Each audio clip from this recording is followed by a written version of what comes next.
We provide you the platform to turn your dreams into reality. Give wings to your aspirations with KR Mangalam University. Operation Sindoor की सफलता में तीनों सेनाओं के साथ इसरो का भी अहम रोल रहा। इसरो ने इस पूरे ऑपरेशन में तीसरी आंख का काम किया। भारत के अटैक और डिफेंस में इसरो के सैटेलाइट्स ने किस तरह इस मिशन में मदद की, इस रिपोर्ट में देखिए।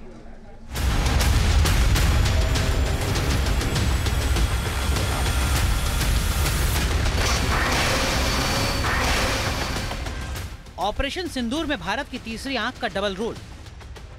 तीसरी आंख ने टारगेट बताया, दुश्मन के हमलों से देश को बचाया। इसरो के सैटेलाइट का सुरक्षा कवच बना पाकिस्तान का काल। ऑपरेशन सिंदूर से भारत ने पाकिस्तान को सबक सिखाया, तकनीक का दम दिखाया। मिसाइल और ड्रोन से कहर बरपाया। एयर डिफेंस सिस्टम ने पाकिस्तान के हमलों को हवा में मार गिराया। आतंकवाद के खिलाफ भारत की जबरदस्त स्ट्राइक की पूरी दुनिया में तारीफ हो रही है। तीनों सेनाओं के जिस संयमित और संतुलित तरीके से पाकिस्तान को धूल चटाई, वो भारत की सैन्य ताकत का सबूत है। पाकिस्तान और पीओके में भारत ने आतंकी टारगेट हिट किए, उसके बाद काउंटर अटैक में पाकिस्तान के ठिकाने उड़ाए।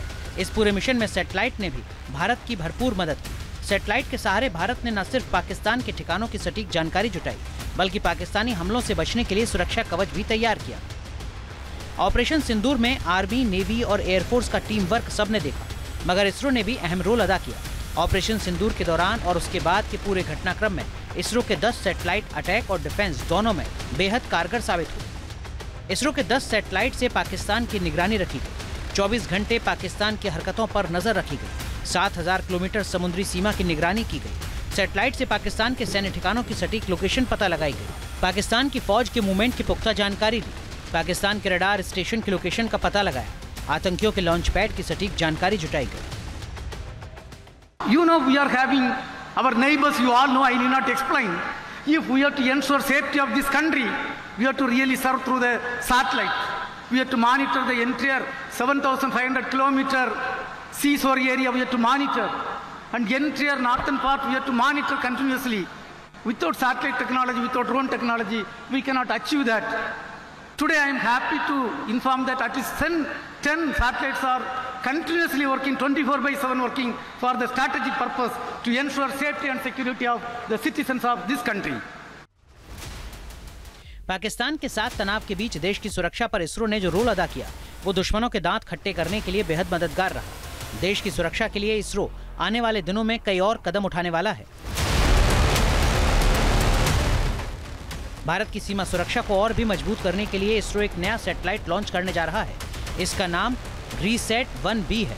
इसे EOS-09 के नाम से भी जाना जाएगा।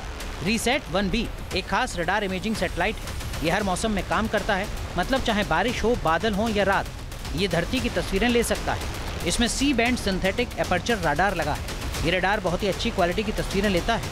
अक्सर जो कैमरे वाले सैटेलाइट होते हैं, वो खराब मौसम या रात में ठीक से तस्वीरें नहीं ले पाते, लेकिन RISAT-1B हर परिस्थिति में काम करेगा। इसरो ने ऑपरेशन सिंदूर में तो अहम रोल अदा किया ही, अब नए सैटेलाइट के जरिए सीमा सुरक्षा के लिए भी पुख्ता तैयारी की जा रही है। भारत का रुख बहुत साफ है कि हम पहले किसी को छेड़ते नहीं, और अगर कोई छेड़ेगा तो उसे छोड़ेंगे नहीं। भारत बता चुका है कि दुश्मन अगर कोई गुस्ताखी करेगा तो उसका अंजाम क्या हो सकता है। आतंक के आकाओं को अब समझ आ गया है। भारत की ओर नजर उठाने का एक ही अंजाम होगा, तबाही। भारत में निर्दोष लोगों का खून बहाने का एक ही अंजाम होगा, विनाश और महाविनाश।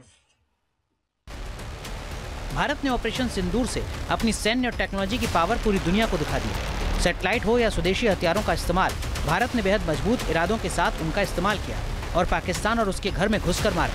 भारत ने ये भी साफ संदेश दे दिया कि मॉडर्न वॉरफेयर के लिए उसके पास वो सब कुछ है जिसकी आज जरूरत है।